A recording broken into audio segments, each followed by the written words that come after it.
Welcome to AI Unraveled, the podcast that, well, unravels AI, I guess. It's brought to you by Etienne Newman, senior software engineer and a busy soccer dad from Canada. And if you like these deep dives into the world of AI, be sure to hit that like button and subscribe on Apple Podcasts. All right, so today we're not tackling a huge topic like usual. We're focusing on just one day, March 14th, 2025. That's right. We're going to see just how quickly things are moving in AI. We've got a whole bunch of news and developments from that day, and we want to figure out what they all mean together, the big picture. But most importantly, what it means for you.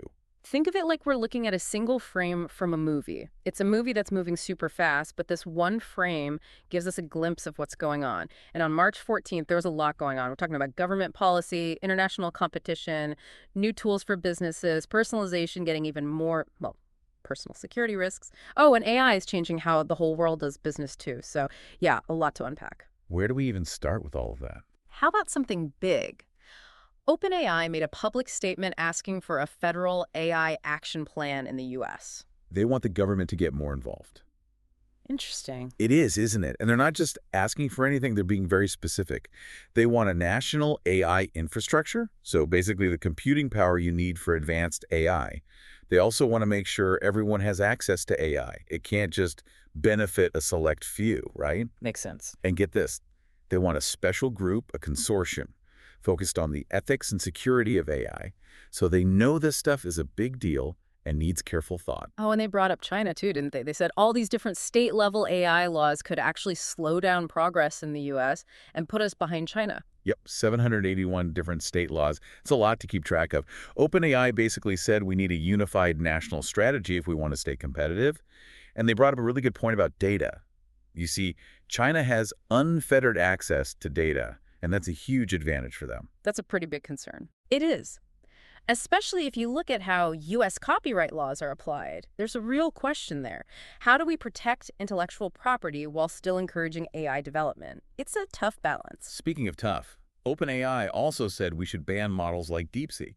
They said it's state-controlled and a security risk. Yeah, that got people's attention. It basically says that national security is tied up with how AI develops and who controls it. So, to sum it all up, it sounds like we could see the government getting a lot more involved in AI. That's what it looks like. More funding, clearer rules, a national strategy, the whole 9 yards. It also shows just how important AI is becoming on a global scale and how technology and national security are, intertwined. So from big policy stuff to something businesses can use, Cohere launched their new AI model, Command R plus MAD. Right. This seems like a step towards AI tools that are more specialized. What do you mean by specialized? Well, instead of trying to make an AI that can do everything, Command R Plus is designed for specific things businesses need to do, like summarizing documents, handling information in multiple languages, answering questions, and processing data securely. It's like having a team of AI experts, each really good at one thing. Okay. And this shows that the AI market is getting more mature. Companies are focused on solving specific problems and making AI fit seamlessly into their workflows. So for businesses, this means more tailored AI solutions to make them work better. Exactly. Imagine AI that can handle customer service, manage knowledge within a company, and analyze data way better than before. It makes me wonder if we'll see even more of these specialized AI models. It wouldn't surprise me. By focusing on one thing, these models can get really good at it. I mean, much more accurate and efficient, and that's what businesses are looking for. All right, let's move on to something that affects everyone, even if they're not into AI. Personalization. Google's Gemini is using your past activity to personalize things even more. It's pretty wild, right? Google's taking all that data they have about you and putting it to work. They have this new feature they're testing called, get this, Gemini 2.0 Flash Thinking.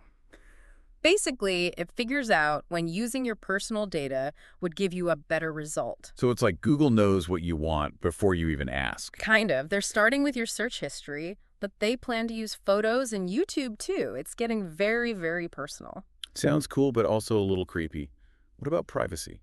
That's the big question, isn't it? But Google's added some controls. You can choose to opt in, disconnect your history, and there's an age restriction so only people over 18 can use it. It shows they know they're dealing with sensitive stuff. They're even giving free users access to some of these new features like gems and better deep research. It seems like they want to make this kind of personalization available to everyone. So this could mean more tailored AI for you, but it also means you need to think about your privacy settings. It's great that AI is advancing so quickly, but there are some downsides too. Remember that story about the Google engineer who was accused of stealing trade secrets? Yeah, that was a big deal. It shows how valuable AI knowledge is these days. We're talking about the designs of data centers, blueprints for AI chips, stuff like that. And it wasn't just any theft, it was for companies in other countries. Exactly, which adds another layer of complexity. It's not just about companies competing, it's also about national security and global economic leadership.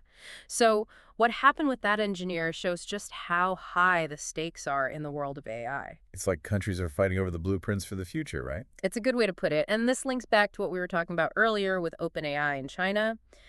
Losing a technological edge can hurt not just one company, but a whole country. So we need strong security measures to protect these AI advancements. Then there was that report about foreign hacking groups using Google's Gemini to plan cyber attacks.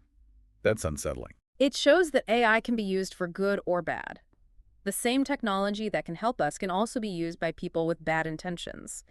These hackers are using Gemini to write malicious code, find weaknesses in systems, and even research their targets. It's a serious problem. So what do we do? We need to get better at cybersecurity. It needs to be as sophisticated as the AI it's trying to protect us from. This means we all need to be careful and make sure our systems are secure. But hey, it's not all doom and gloom.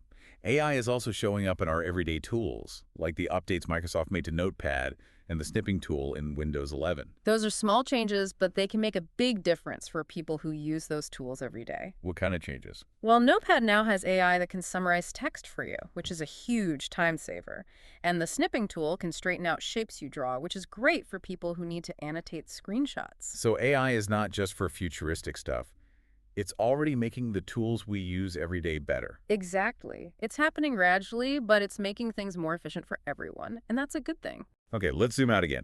March 14th also had some news about robotics, drones, and AI being used in global supply chains. That's right. This is a huge area where AI can make a big impact. We're talking about a world where goods are moved around the world much faster and more efficiently, all thanks to AI. Wow. So less human error and faster deliveries. That's the idea. Imagine AI predicting problems, finding new routes automatically, and managing inventory in real time. That would change everything. What about the people who work in those industries? That's a valid concern. There will be some disruption to the workforce, but it also means new opportunities. People will need to learn new skills and adapt to this new way of working. So AI is going to reshape global commerce. Absolutely. It's going to change how we buy and sell things, potentially even making things cheaper and more readily available, and it'll definitely have an impact on the future of work. All of these changes bring up another topic, regulation. Lawmakers in Illinois are concerned about how AI is being used in healthcare.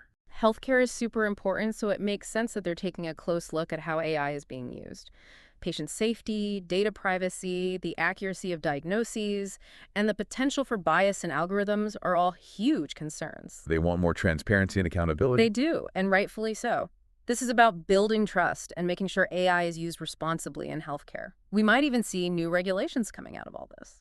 Meanwhile, OpenAI is asking the U.S. government to let them train AI models on copyrighted material. Yeah, that's a tricky one. OpenAI says they need access to this stuff to make AI better, especially when it comes to creative writing and understanding language. But what about the people who own that copyrighted material? That's the problem. Creators and copyright holders are worried about their rights and whether they'll be compensated fairly. This is a debate that's not going away anytime soon. It's a clash between innovation and protecting what already exists. Exactly. And it's a tough one to solve. We can't forget just how fast AI is moving. March 14th was a busy day for announcements about new models and applications. It was like every hour there was something new. AI2 released their Olmo 232B model, which is supposedly better than some of the big ones out there, but uses less computing power. That's a big deal for open source AI. And Microsoft and Xbox introduced Copilot for gaming, so now AI is helping you play video games. It's not just about work anymore. Alibaba launched their AI assistant called New Quark.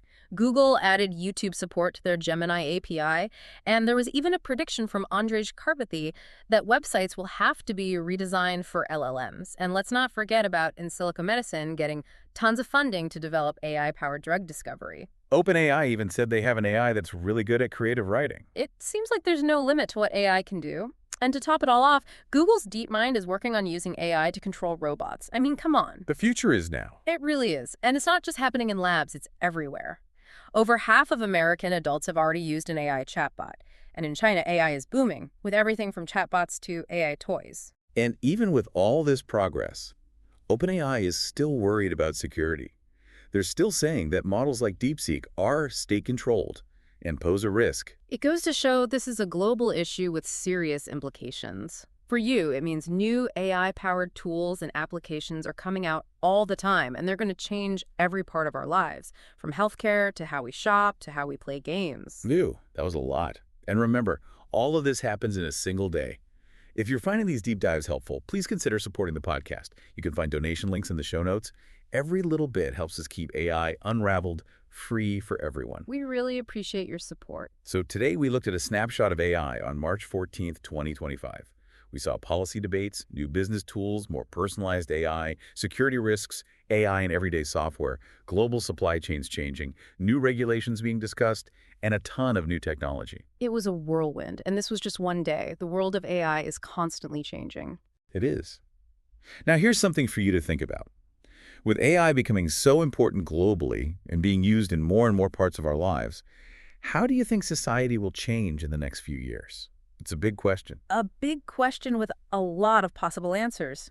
And if you're looking to reach a large audience of professionals who are interested in the future of technology, consider advertising on our podcast.